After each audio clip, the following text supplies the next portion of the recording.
अस्सलाम वालेकुम जी, मैं हूं हसनैन चौधरी और आज एक बड़ी ब्रेकिंग न्यूज़ है कि ख्वाजा तारीफ उर्फ तीफी बट जो कि लाहौर का अंडरवर्ल्ड डॉन समझा जाता था, पुलिस मुकाबले में हलाक हो गया है। लेकिन बड़ी बात यह है कि वो लाहौर में पुलिस मुकाबला नहीं हुआ, वो पुलिस मुकाबला रहीम यार खान के इलाके कोट सब्जल में हुआ है, जहां पर साथियों की फायरिंग से तीफी बट हलाक हो गया है। ये प्रेस रिलीज जो है वो सीसीडी की जानिब से जारी की गई है और इसका एक मुकदमा थाना कोट सब्जल में दर्ज किया गया है। अगर हम उस मुकदमे की पहले मैं आपको एफआईआर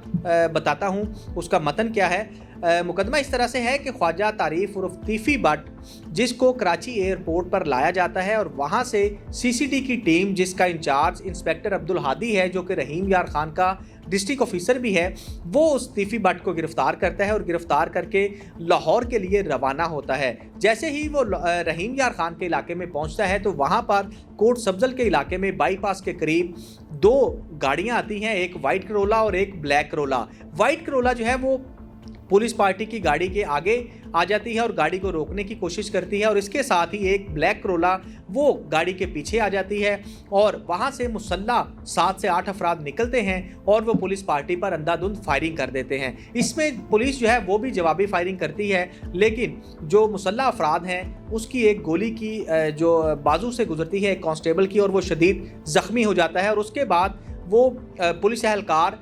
एफआईआर के मुताबिक ज़मीन पर लेटकर अपनी जान बचाते हैं। लेकिन इसी दौरान जो मुसल्ला अफराद हैं वो तीफी बट को हथकड़ियों समेत अपनी गाड़ी में बिठाते हैं और वहां से लेकर फरार हो जाते हैं, जिसका मुकदमा थाना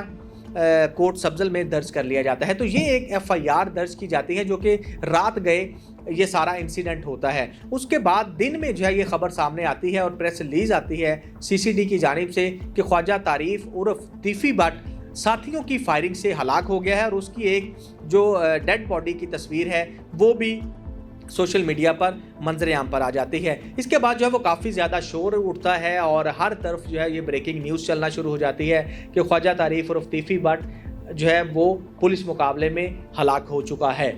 इसकी अगर हम बैकग्राउंड की बात करें तो बैकग्राउंड बड़ा ही इंटरेस्टिंग है और बड़ा फिल्मी स्टोरी है। इसको पूरी अगर मैं आपको स्टोरी बताऊं तो ये 2024 में एक इंसिडेंट होता है जिसमें अमीर बलाज टीपू एक शादी की तकरीब अटेंड करने चूंग में जाते हैं और वहां पर फायरिंग से उसकी डेथ हो जाती है और जो बंदा फायरिंग करता है, जो शूटर था, उसको जो अमीर बलाज के गार्ड हैं वो जवाबी फायरिंग करते हैं और वो मौके पर हलाक हो जाता है। तो ये एक इंसिडेंट वहां पर होता है जिसके बाद पुलिस एक्टिव होती है और इस वकूवे का मुकदमा जो है वो कत्ल का अमीर बलाज के छोटे भाई की अमीर मौसम की मुतय्यद में दर्ज कर लिया जाता है थाना चूंग में और इसकी तफ्तीश का आगाज़ कर दिया जाता है। चंद रोज़ बाद एक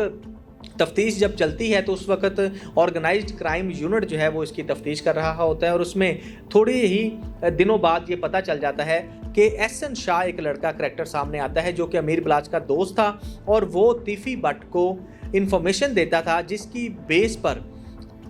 बलाज को जो है वो कत्ल किया गया और जो शूटर था वो भी तीफी बट का कोई ज़ाती मुलाजम रह चुका है। तो ये सारी चीज़ें जब सामने आती हैं तो उसके बाद एहसन को गिरफ्तार कर लिया जाता है और एहसन को चंद रोज़ बाद ही जेल से जो है वो निकलवाया जाता है और वो पुलिस मुकाबले में हलाक हो जाता है। उसके बाद फिर जो है वो कुछ दिन खामोशी रहती है और फिर अचानक से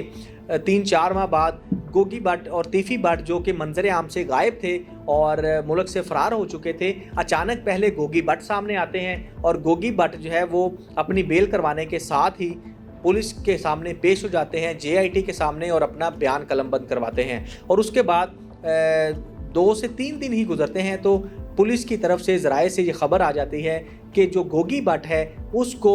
अमीर बलाज कत्ल केस में गुनहगार ठहरा दिया गया है। ये जब खबरें सामने आती हैं तो गोगी बट फिर जो है वो दोबारा पहली दफ़ा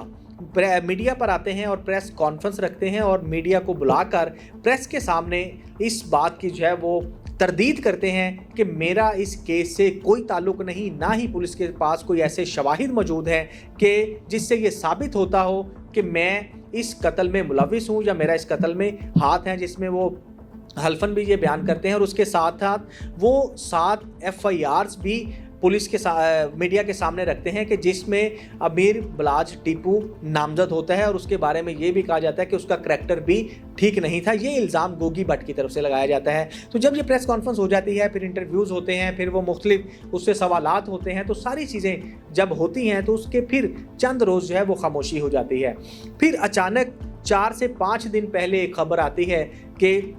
डीएसपी खालिद वरिया की टीम 2 इश्तिहारियों को पकड़ने के लिए दुबई गई थी और वहां पर जिस फ्लैट पर छापा मारा गया वहां पर उस इश्तिहारी तो मिल गए, लेकिन उसके साथ तीफी भट्ट भी वहां पर मिला। लेकिन उसकी जब शनाख्त की गई तो वाकई पता चला कि ये तीफी भट्ट है और इसके खिलाफ मुकदमा कत्ल का थाना चुंग में दर्ज है और ये इश्तिहारी है। उसके बाद वो जो वहाँ की पुलिस है दुबई की, उनको इन्फॉर्म करते हैं और तीनों को जो है वो गिरफ्तार कर लिया जाता है। उसके बाद तीफी भट्ट की एक और अगले ही दिन खबर आती है कि उसने वहाँ पर किसी के पैसे देने हैं और चूंकि वो पैसे नहीं दे सका, इसलिए दुबई के कानून के मुताबिक जब कोई बंदा किसी के पैसे नहीं देता या उसके खिलाफ दुबई में कोई ऐसा मुकदमा दर्ज होता है या रजिस्टर्ड शिकायत हो जाती है तो वो डिपोर्ट नहीं हो सकता। लेकिन जब उसको काजी की अदालत में पेश किया गया तो वहाँ पर जब चीज़ें सामने आई तो उसकी जो शिकायत थी जो उसके खिलाफ दर्ज करवाई गई थी वो 3 दिन पुरानी नहीं थी, क्योंकि कानून के मुताबिक 3 दिन गिरफ्तारी से पहले तक शिकायत जब तक ऑनलाइन पोर्टल पर दर्ज नहीं होगी और उसकी तफ्तीश या उसकी इन्वेस्टिगेशन शुरू नहीं होगी तब तक जो है वो बंदा दुबई से वापस डिपोर्ट नहीं किया जा सकता। अगर वो 3 दिन से बाद की है या 3 दिन उसको नहीं गुजरे, वो रीसेंट है, तो फिर ये कानून उस पर लागू नहीं होता। तो क्योंकि वो 3 दिन पुरानी नहीं थी तो उसमें काजी फैसला देता है कि इसको पाकिस्तान डिपोर्ट कर दिया जाए, क्योंकि पाकिस्तानी पुलिस तमाम शवाहिद वहाँ पर जमा करवा चुकी होती है और डॉक्यूमेंटेशन भी कंप्लीट हो चुकी होती है। तो उसके बाद कल फिर ये खबर आती है लेट नाइट के परसों, बल्कि कल का दिन पूरा गुजर जाता है, परसों लेट नाइट ये खबर आती है कि तीफी भट्ट को पाकिस्तान इंटरपोल की मदद से पहुंचा दिया गया है। तो जब ये खबर आती है तो फिर उसके बाद मीडिया पर खबरें चलना शुरू हो जाती हैं, लेकिन इसी दौरान पुलिस की जानिब से ना तस्दीक की जाती है और ना ही इस खबर की तरदीद की जाती है। तो जब ये टाइम गुजरता है तो आज ये खबर अचानक आती है कि तीफी भट्ट पुलिस मुकाबले में हलाक हो गया है। तो ये एक पूरी फिल्मी अंदाज में ये स्टोरी है और पूरा जैसे कि एक फिल्म लिखी गई हो। तो इस पर बहुत सारे सवालात उठते हैं, जिसमें सबसे पहला सवाल ये है कि अचानक जो है वो गोगी भट्ट का मंजर-ए-आम पे आना, उसके बाद बयान रिकॉर्ड करवाना, उसके बाद फिर प्रेस कॉन्फ्रेंस करना और प्रेस कॉन्फ्रेंस के फौरी बाद तीफी भट्ट का पकड़े जाना, उसके बाद उसको पाकिस्तान लाना और अभी पुलिस मुकाबले में हलाक हो जाना। तो ये बहुत सारे सवालात हैं और उसमें एक बड़ा सवाल ये भी है जो पहले से चलता आ रहा है कि एहसन शाह जो कि पुलिस मुकाबले में मारा गया, वो भी एक बहुत बड़ा सवालिया निशान है कि उसके पास भी काफ़ी इंफॉर्मेशन हो सकती थी जो इस केस को मज़ीद क्लियर कर सकती थी। तो ये बहुत सारी चीज़ें जो हैं और बहुत सारे सवालात अभी उठ चुके हैं, अब इनका जवाब आना बाकी है। लेकिन अभी तक की जो सूरत हाल ये है कि लाहौर का सबसे बड़ा डॉन तीफी भट्ट पुलिस मुकाबले में अपने साथियों की फायरिंग से हलाक हो चुका है।